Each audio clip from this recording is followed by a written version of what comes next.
اور یہ کوئی نئی بات نہیں ہوئی، یہ سہروردی سے یہ معاملہ شروع ہوا تھا. ذوالفقار علی بھٹو، بے نظیر بھٹو صاحبہ، یوسف رضا گیلانی، نواز شریف صاحب اور اب عمران خان صاحب. میرا خیال المیہ کی بات یہ ہے کہ کوئی بھی تاریخ سے سبق حاصل کرنے کے لیے تیار نہیں، اور جس بنیاد پہ یہ سزا ہوئی ہے کہ ایک شخص جو دوسروں کو چور اور ڈاکو قرار دے تو اس کو اپنی جو پاک دامنی ہے اس کو تو قائم رکھنا چاہیے تھا. اور ہمارے پروگرام میں ہی ہمارے ایک فاضل ممبر اس پہ کبھی کومنٹ نہیں کرتے رہے، اور اچھی بات ہے کہ انہوں نے کہا کہ یہ ایک اخلاقی مسئلہ ہے اور میں اس پہ بات کرنا پسند نہیں کرتا. چونکہ ایک شخص جب دوسروں کو یہ سب کچھ کہہ رہا تھا، اسے یہ نہیں پتہ تھا کہ جو چیز وہ دیکھیں، میں ہمیشہ سے کہتا ہوں کہ جو گفٹ ہوتا ہے نا وہ فقیر بھی نہیں بیچتے. آپ اپنا معاشرتی ذرا تاریخ اٹھا کے دیکھیں، اور بات ہے کہ ایک ایسا دوست ملک، آپ ذرا عزت و تکریم کا اندازہ لگائیں کہ 2 گھڑیاں اور ایک پہ خانہ کعبہ کی تشبیہ اور دوسرے پہ روضہ رسول کی تصویر تھی. ایک انہوں نے اپنے لیے رکھی اور ایک پاکستانی پرائم منسٹر کو دی، اور وہ پہلے تو انہوں نے کہا کہ میرے تحفے میری مرضی، اور پھر 14 ماہ کے اندر 40 سماعتیں ہوئی ہیں، وہ 3 دفعہ پیش ہوئے. اور آپ دیکھ لیں کل اس وقت اسلام آباد ہائی کورٹ کا جو فیصلہ تھا وہ ہم ڈسکس کر رہے تھے کہ انہوں نے کہا کہ جی آپ کل پیش ہوں، دوبارہ انہیں سنا جائے. ایک بات میں ضرور کہوں گا کہ قائدے پی ٹی آئی کو فیصلوں کا پتہ ہوتا ہے. دیکھیں انہوں نے پہلے ایک ریکارڈ کروا کے رکھا ہوا تھا، انہیں پتہ تھا، اور ان کے وکیل وہاں 12 بجے تک انتظار کیا اور انہوں نے ایک فیصلہ کر دیا. میرا نہیں خیال کہ وہ فیصلے کو اس طرح چیلنج کریں گے، چونکہ وہ ہمیشہ عدالتی فیصلوں کی عزت و تکریم کی بات کرتے رہے، اور خود نواز شریف صاحب کے خلاف وہ مدعی تھے، وہ اس کیس کے مدعی تھے. یہاں پر نواز شریف صاحب مدعی نہیں ہیں، تو ایک مثال قائم ہوئی ہے. اور یہ یقیناً آپ نے کہا کہ اس کے پاکستان کی سیاست پر کیا اثرات قائم ہوں گے. کیا شاہ محمود قریشی صاحب یا ان کی پارٹی کے دوسرے لوگ اس فیصلے کی مخالفت کر پائیں گے؟ آج آپ شاہ محمود قریشی صاحب کا سٹیٹمنٹ اٹھا کے دیکھ لیں، انہوں نے کہا جی کہ پرامن احتجاج، دیکھیں پرامن احتجاج کی آئین اور قانون اجازت دیتا ہے.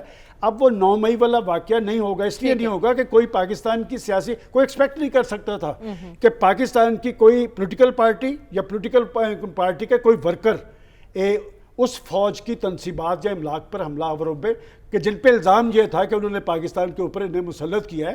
میں سمجھتا ہوں کہ کچھ لائنز ڈرا کرنی چاہیے. یہاں پر وہ جو دھک دھک کی بات ہو رہی ہے، دھک دھک کہاں پہ ہو رہا ہے؟ یہ میرا خیال پاکستان کے عوام کو ضرور اس دھک دھک کو سننا چاہیے، اس لیے کہ جب میں کسی پہ الزام لگاؤں گا تو مجھے اپنے دامن کا بھی خیال کرنا چاہیے. اور اگر آگے کی طرف پاکستان نے بڑھنا ہے تو پھر پاکستان کی سیاست آئین اور قانون کی پابند ہونی چاہیے. کوئی شخص پاکستان میں ریاست سے بالاتر نہیں ہوگا. اور بات یہ کہ جس طرح کا طرز عمل بازی کے اندر اختیار کیا گیا، دوسروں کو سب کچھ کہا گیا، لیکن وہ کہتے تھے الزام لگاتے تھے کسی پر اور اپنا سب کچھ نکل آیا. میرا خیال اس سے سبق حاصل کرنے کی ضرورت ہے. ٹھیک ہے، تو سب کو اس سے سبق سیکھنے کی ضرورت ہے. لیکن ڈاکٹر صاحب ہم بات کر رہے ہیں، جیسا کہ بھی کہا گیا کہ پرامن احتجاج کی کال دی گئی ہے. کیا P T I us position میں ہے پرامن احتجاج کر سکے، اور انتخابات میں پی ٹی آئی کی پوزیشن کیا ہوگی؟ دیکھیے، پہلے میں ایک کامنٹ اس پہ کر دوں تاکہ پھر اس پہ آ جاؤں گا. دیکھیے جو ججمنٹ تھا یہ ایکسپیکٹڈ تھا، کیونکہ جو سگنلز ہمیں نیوز میڈیا کے ذریعے آ رہے تھے اس سے ہمیں کم از کم مجھے اندازہ تھا کہ کنوکشن ہوگی، سزا ان کو جو ہے وہ دی جائے گی.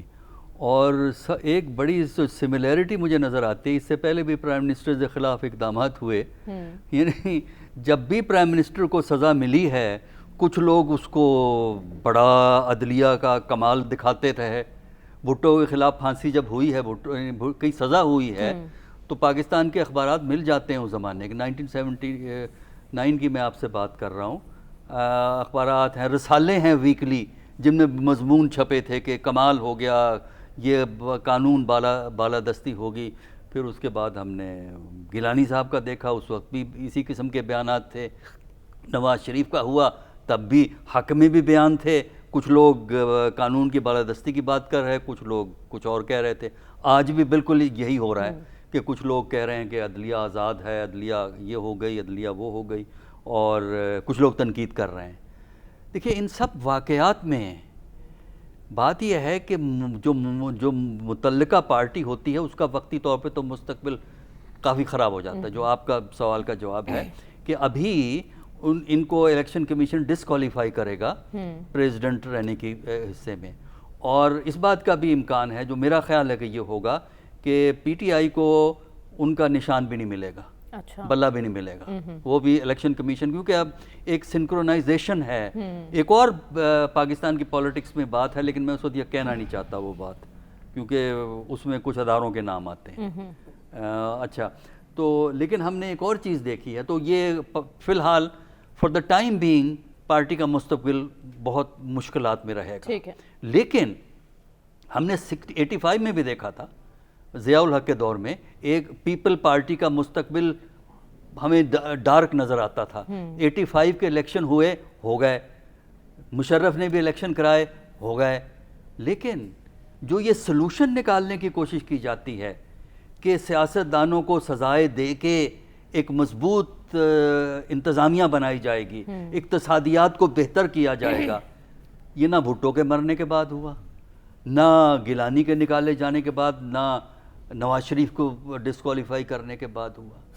بات یہ ہے کہ یہ سائیکل اگر ہماری پولیٹکس کا اسی طرح چلتا رہے گا تو اس کا مطلب یہ ہوگا کہ جو ہماری سیاست جو ہے وہ کبھی اپنے پاؤں پہ کھڑی نہیں ہوگی. ٹھیک ہے. اور اس کی بنیادی وجہ یہ ہے کہ سیاستدان آپس میں اتنے ڈیوائیڈڈ ہیں کہ ان میں سے ایک کو سزا, کسی کو سزا دے دیں, کل کو کسی اور کو بھی سزا ملے گی, تو ری ایکشن وہی ہوگا جو آج ہم نے دیکھا ہے. کچھ لوگ تعریف کریں گے, کچھ لوگ کہنے جاتے ہوں گے. دائروں کے سفر سے باہر نکلنا ہوگا. صافی صاحب, آپ کی نظر میں اب پی ٹی آئی کی لیڈرشپ, متبادل لیڈر کون سامنے آئے گا اور وہ پارٹی رن کر سکے گا, اور سیاسی استحکام پاکستان میں ممکن ہو سکے گا اس کے بعد؟ دیکھیے, حقیقتاً تو ہمیں یہ تسلیم کرنا پڑے گا کہ پاکستان تحریک انصاف کے اصل لیڈر سابق وزیر اعظم ہے, جو اس وقت اٹک جیل غالباً ان کو منتقل کر دیا گیا ہے. ان کی جگہ اگر وقتی طور پر کوئی لینے کی کوشش کرے گا بھی تو ان کی جگہ نہیں لے پائے گا. جس طرح نواز شریف کی جگہ ان کے بھائی جو ہے اتنی محنت اور مشقت کے بعد نہیں لے سکی. ان کی بیٹی نے کسی طور پر پارٹی کو چلانے کی کوشش کی, لیکن ان کی کمی ان کو محسوس ہوتی رہی. بے نظیر جیسی لیڈر پیدا نہیں ہوئے. ذوالفقار علی بھٹو کی ریپلیسمنٹ آج تک ہم نہیں پیدا کر سکے. تو جہاں تک یہ موجودہ پی ٹی آئی ہے, اس میں اگر ووٹ بینک ہے تو وہ بھی گرفتار وزیر اعظم جو سابق وزیر اعظم ہیں ان کا ووٹ بینک ہے. وہ نہ شاہ محمود قریشی کا ووٹ بینک ہے, نہ وہ چودھری پرویز الہی کا ووٹ بینک ہے, نہ شہریار افریدی کا ہے, نہ مراد سعید کا ووٹ بینک ہے, نہ پرویز خٹک کا ووٹ بینک بن سکتا ہے. یہ بات تو طے ہے. لیکن اس کے ساتھ ساتھ ہم نے یہ دیکھنا ہے کہ پارٹی وقتی طور پر پارٹی اور ان کے کارکن اور ان کے چاہنے والے شدید مایوسی کا شکار ہے. وہ سوشل میڈیا پہ بھی بات کرنے سے گھبرا رہے ہیں. خوف کی فضا اتنی زیادہ ہے کہ جس طرح ابھی ماضی قریب میں جو کچھ ہوا 9 مئی کو, اس کو دہرانے کی تو کوئی سوچ بھی نہیں سکتا. فی الوقت ہمیں کوئی ایسے آثار نہیں دکھائی دے رہے ہیں, لیکن کوئی بات کرنے کے لیے بھی اہم لیڈرز بھی غائب ہے پاکستان تحریک انصاف کے. تو بہت زیادہ مایوسی کا ایک ماحول ہے. لیکن اس گرفتاری کا اوورآل پاکستان کے سیاسی ماحول پہ, انتخابی ماحول پہ بہت گہرے اثرات پڑ چکے ہیں اور مزید بھی پڑ سکتے ہیں. ابھی گرفتار لیڈر جو ہے ان کے پاس کئی اور بھی فورمز ہیں جہاں پہ ان کی شنوائی ہو سکتی ہیں, کیونکہ ماضی قریب میں ہم نے کچھ اداروں کی محبتیں ان کے لیے دیکھی ہے.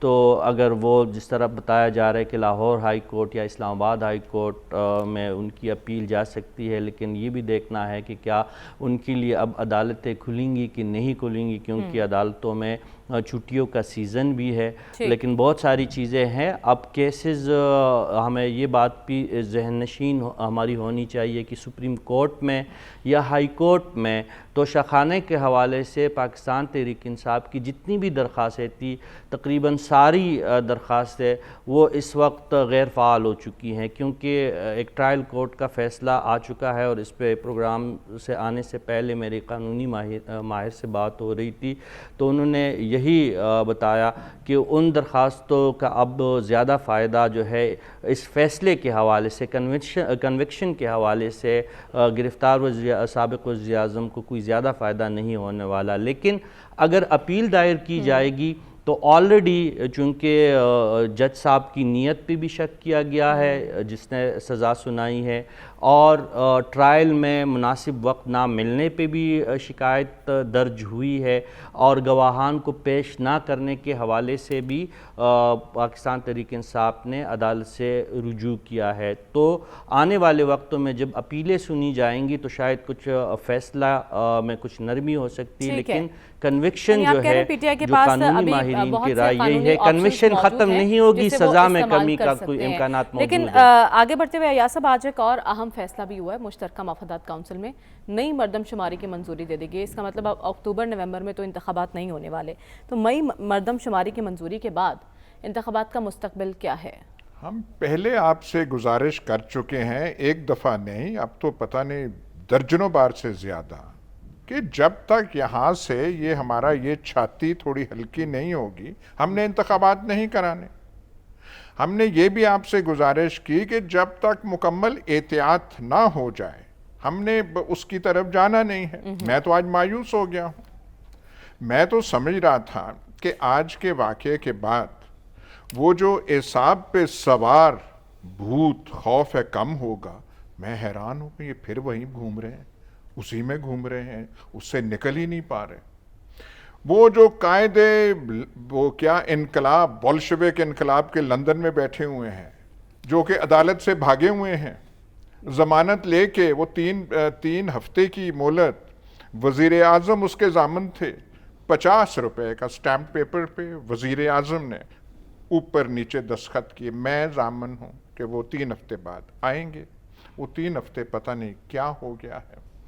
تو وہ جو قائد لندن ہے ہمیں صاف ہی صاف بتا دیں، کیونکہ لگتا ہے وہ رابطے میں ہیں قائد بولشوک جو ہمارے لینن ہیں پاکستان کے، ان کے ساتھ جلد آنے کہ والے اب جو ہے اب خوف گیا یہ نہیں. ہم یہ پوچھنا چاہتے ہیں کہ یہ جو آج کا واقعہ ہو گیا ہے ٹھیک ہوا ہے، اور پلیٹلیٹس نیچے آ جائیں گی یا نہیں؟ اور وہ جو ہے ہارلے اسٹریٹ کے کسی ڈاکٹر سے آپ کو سرٹیفکیٹ مل جائے گا یا نہیں کہ آپ کی جو ہے صحت، دبئی جانے کے لیے تو ٹھیک ہے پر وہاں کا موسم اور ہے، سعودی عرب کے لیے جانے ٹھیک ہے، یہاں کا جو اوپر نیچے موسم ہے اس کے لیے بھی وہ ہے یا نہیں ہے؟ ہمیں یہ بتایا جائے کہ آج کے فیصلے کے بعد بھی وہ جو یہاں سوار ہے اعصاب پہ وہ کم ہوا ہے یا نہیں ہوا ہے.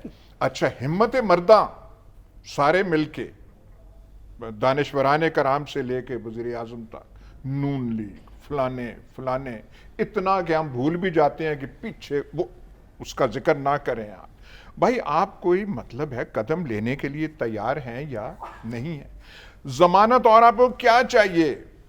پارٹی یہ کہتے ہیں پارٹی تو بکھر گئی ہے، اور پارٹی بکھر گئی ہے تو پھر ڈر کاہے کا؟ لیڈر آج وہ جو ہے میں صرف ایک بات پہ حیران ہوں اور میں اس کا انتظار کر رہا ہوں کہ مکافات عمل کا نام وہ اصطلاح کیوں نہیں آئی؟ مکافات عمل ہے یہ، سب کچھ ہے، کام آپ پہ چھوڑ دیا تھا. اچھا یہ جو ہے سب کچھ بات، وہ ڈر کب جائے گا؟ کیا جائے گا؟ آپ کہہ رہے اب بھی الیکشن کے لیے تیار ہیں کہ نہیں ہیں؟ تو سلمان صاحب اتفاق رائے سے فیصلہ کب ہوگا الیکشن کا؟ دیکھیں جہاں تک ابھی کہا گیا نا کہ وہ چھاتی پھیلانے کی بات، میرا خیال مروایا انہوں نے ہے. اور ہمارا جب ہم پرائم منسٹرز کی بات کرتے ہیں نا کہ ان کو سزاؤں کا عمل کیوں کر ہوا، یہ جو مقدمات ہوتے ہیں خالصتاً قانونی بنیادوں پہ قائم کیے جاتے ہیں. جب انہیں سیاسی بنیادوں پہ لڑنے کی کوشش کی جاتی ہے، میں آج بھی کہتا ہوں کہ یہ 14 ماہ میں 40 سماعتیں، اور وہ خود مان رہے ہیں کہ جی میں نے تحفے لیے ہیں اور میں نے بیچے ہیں اور فلاں کے ذریعے بیچے ہیں، اور پھر بھی اگر کوئی انہیں جسٹیفائی کرے تو میں کچھ نہیں کہہ سکتا. جہاں تک آپ نے کہا کہ انتخابات کی بات ہے، یہ پچھلے 1-1.5 سال سے جو سلسلہ چل رہا ہے دیکھیں ہم تو وہی بات کرتے ہیں جو ریئلٹی ہے. کیا میں آپ کو یہاں پر یہ نہیں کہہ رہا تھا کہ جو شخص قومی اسمبلی چھوڑ رہا ہے وہ اپنے لوگوں کے ساتھ خلوص کا اظہار کر رہا تھا؟ جس نے اپنی بنی ہوئی حکومتیں توڑ دیں، جس نے اپنی بنی ہوئی اسمبلیاں توڑ دیں صرف اپنی طاقت دکھانے کے لیے کہ جی میں ہوں، میرے ساتھ ہر چیز وابستہ ہے.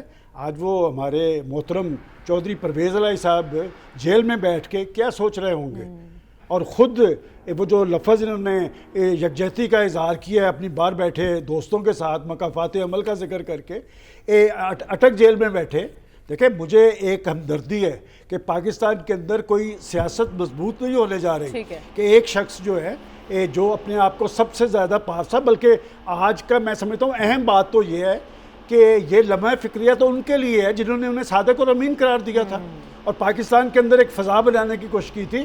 بات یہ کہ اس ساری صورتحال میں وہ شخص بیٹھا یہ سوچ رہا ہوگا کہ یہ کون کون لوگ تھے جنہوں نے مجھے مروایا ہے، کس طرح مجھے یہاں پر پہنچایا. یہاں پر بیٹھ کے کہا گیا کہ عوامی قوت ان کے ساتھ ہے، عوام کی قوت ساتھ ہوگی تو سامنے کھڑا کوئی نہیں ہوگا. آج وہ نظر نہیں آ رہا ہے. آپ نے کہا اتفاق رائے الیکشن ہونا ہے، اب الیکشن 2018 والا نہیں ہونا. 2018 میں بھی یہاں پر جو بتایا گیا ہے کہ ساری قوت اور سارے ادارے پیچھے کھڑے تھے، اس وقت بھی سادہ اکثریت نہیں تھی. پنجاب کے اندر پاکستان مسلم لیگ نون جیتی تھی. میرا خیال ہے کہ بدلتے حالات میں آپ کو ریئلٹیز کا اندازہ کرنا چاہیے. اور اچھی بات ہے، میں ایک بات بتاؤں، شاہ محمود قریشی ہوں یا چودھری پرویز الہی ہوں، وہ کبھی اداروں سے لڑنے کی بات نہیں کرتے. وہ یہ کہتے نظر آ رہے تھے انہی صاحب کو کہ جناب ہمارا آپس میں اتفاق رائے ہو گیا ہے، صرف اسمبلیوں کی توڑنے کی ڈیٹ طے ہونی ہے. انہوں نے کہا کہ نہیں فلاں تاریخ کو توڑنی پڑے گی. یہ انداز سیاسی طرز عمل نہیں ہوتا. لیکن اہم بات جو آپ نے کہا الیکشن ہونا ہے، لیکن سوال بڑا یہ ہے الیکشن کب ہونا ہے. ڈاکٹر صاحب نئی مردم شماری کی منظوری کے بعد اب الیکشن کب ہوگا؟ کچھ نہیں کہہ سکتے. دیکھیے مردم شماری منظور ہی اسی لیے کی گئی ہے کہ الیکشن کی پوسٹ پون کا کوئی لیگل بیسس کریٹ کیا جائے. کیونکہ ہم نے اس سے پہلے دیکھا ہے کہ جو سندھ کے چیف منسٹر تھے انہیں بھی اعتراض تھا، پیپل پارٹی کو بھی اعتراض تھا. سندھ کے چیف منسٹر کی سٹیٹمنٹس آپ کو مل جاتی ہیں کہ اگر ہمارے خیال کے مطابق نہ ہوئی سینسس تو ہم اس کو ریجیکٹ کر دیں گے. وہ جو ہے آپ کی MQM ان کے لیڈران کا کل تک موقف جو ٹی وی پہ آیا ہے وہ بھی آپ دیکھ لیں. لیکن یہ اس لیے ایگری کیا ہے ان لوگوں نے اس فگر کو کہ اس سے وہ الیکشن سے جان بچتی ہے.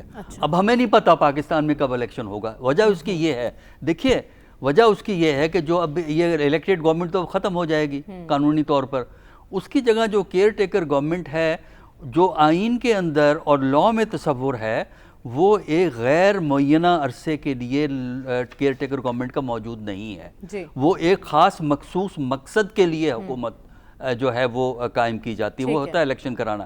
لہٰذا اگر آپ کو پتہ ہی نہیں ہے کہ الیکشن کب ہوگا تو میرے نزدیک کیئر ٹیکر گورنمنٹ کی ریلیونس نہیں ہے. ٹھیک ہے، تو آپ کہہ رہے ہیں ابھی بھی کچھ واضح نہیں ہے کہ الیکشن کب ہونا ہے. صافی صاحب آپ تو اسلام آباد میں بیٹھے ہیں، اسلام آباد کی فضائیں الیکشن کی نوید کب سنا رہی ہیں؟ یہ اسلام آباد میں ہی بیٹھتے ہیں اور کہیں نہیں جاتے.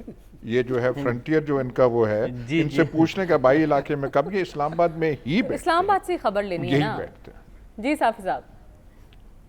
جی میں چکوال بھی نہیں جا سکتا کیونکہ وہ پرویز الہی صاحب بھی پکڑے گئے، بگوال کی روڈ بھی صحیح ابھی تک نہیں بنی، اور شکر ہے کہ یہ مردم شماری کے حوالے سے تو ہمیں یہی ڈر تھا کہ چکوال کا ایک حلقہ ہی نہ کہا جائے، لیکن وہ چکوال کے 2 حلقے برقرار ہے. تو انشاءاللہ چکوال کی طرف ایک ہی جتنا رستہ بنتا ہے میرے گاؤں اور چکوال کی جانب، تو اگر وہ رستہ نہیں تو یہ چکوال والا رستہ، بگوال والا رستہ جب بن جائے گا تو وہاں ضرور جاؤں گا.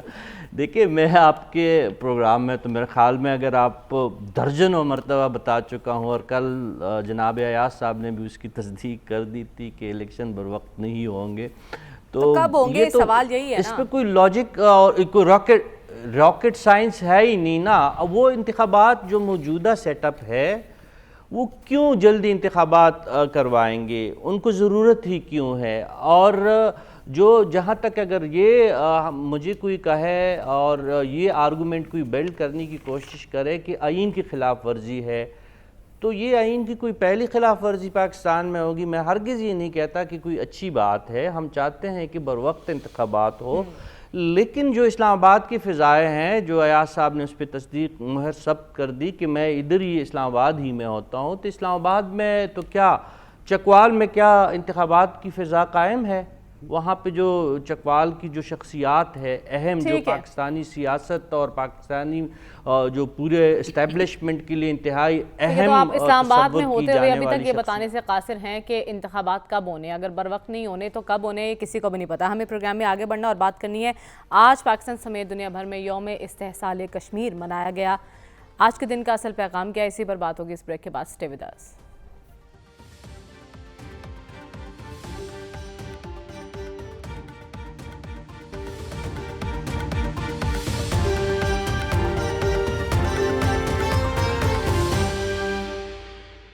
ویلکم بیک ناظرین۔ بھارت کی جانب سے مقبوضہ کشمیر کی خصوصی حیثیت کو غیر قانونی طور پر منسوخ کیے آج 4 سال مکمل ہو چکے ہیں، اور بھارت کے اسی غیر قانونی اقدام پر ہم یوم استحصال کشمیر منا رہے ہیں۔ ایاز صاحب، یوم استحصال کشمیر کا اصل پیغام کیا ہے؟ جی ہاں، یہاں جو آزادی ہم نے قائم کر لی ہے، اب ہم نے ان کو آزادی دلوانی ہے، بہت اچھی بات ہے۔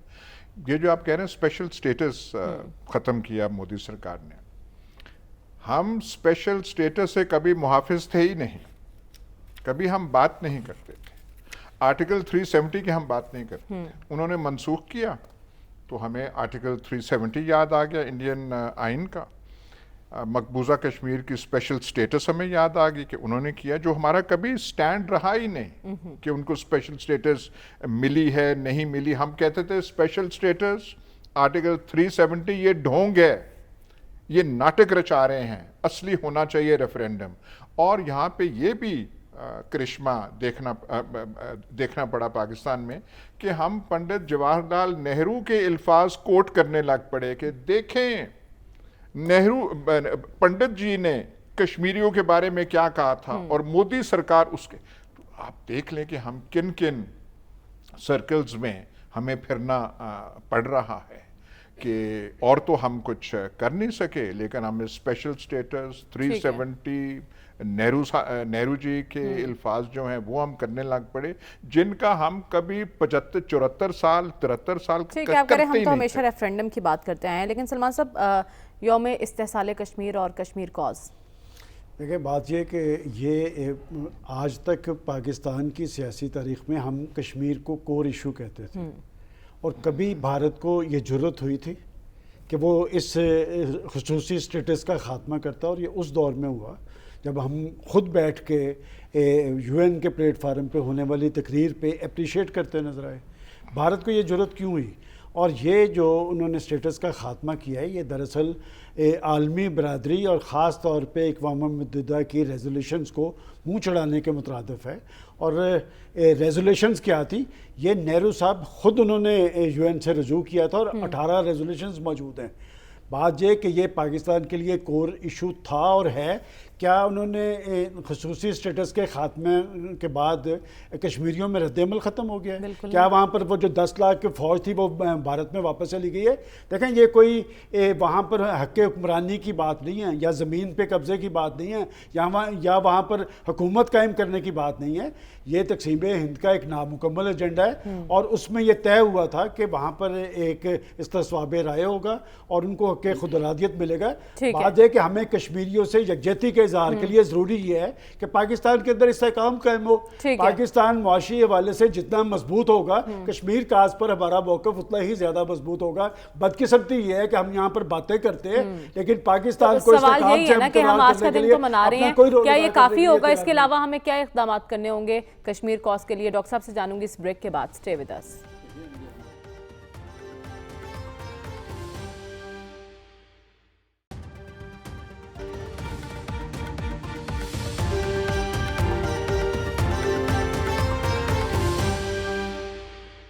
ویلکم بیک ناظرین۔ ڈاکٹر صاحب، کیا آج کا دن منانا ہی کافی ہے؟ اس کے علاوہ ہمیں کیا اقدامات کرنے ہوں گے؟ دیکھیے، آج کا دن منانا صرف اس لیے ہو جاتا ہے کہ ہم اس مسئلے کو زندہ رکھتے ہیں، کیونکہ کشمیر میں ہیومن رائٹ وائلیشنز بہت شدید ہو رہی ہیں، اور ہم کچھ بھی نہیں کر سکے۔ لیکن اس کے ساتھ ساتھ ہمیں یہ بھی دیکھنا ضروری ہے کہ بین الاقوامی سطح پہ ہمارے جو کشمیر پہ سٹینڈ ہے، ایک تو یہی ہے کہ ریفرینڈم ہو، وہ سٹینڈ، دوسرا 370 والا سٹینڈ، اس پہ ہمیں بین الاقوامی سطح پہ سپورٹ کیوں حاصل نہیں ہے؟ کیوں ہم سپورٹ بلڈ نہیں کر سکیں؟ دیکھیے صرف 4 مسلمان ممالک ہیں، اور مسلمان ملکوں کا صرف مسلمان ملک 4 مسلمان ممالک ہیں جو پاکستان کے کشمیر سٹینڈ کو سپورٹ کرتے ہیں: ایران، سعودی عربیہ، ترکی، آذربائیجان. اور جو نان مسلم ملک ہیں ان میں چین آپ کو سپورٹ کرتا ہے. اس کے علاوہ باقی دنیا کے اندر آپ کو اگر سپورٹ ہوتی تو یہ جو بات ہے کہ ریفرنڈم والی جو بات ہے، ہم سیکیورٹی کونسل میں نیا ریزولوشن اپروو کروا سکتے ہیں. ٹھیک ہے، لیکن یہ نہیں، ہمیں یہ دیکھنا ہے کہ ڈپلومیٹک فیلئر ہمارا کیا ہے اور اس کو سمجھنے کی عالمی کوشش سطح پر کرنی اپنی چاہیے. لابی کو سٹرونگ کرنا ہوگا. صافی صاحب، کیا ہم نے کشمیریوں کا مقدمہ آج تک بخوبی لڑا ہے؟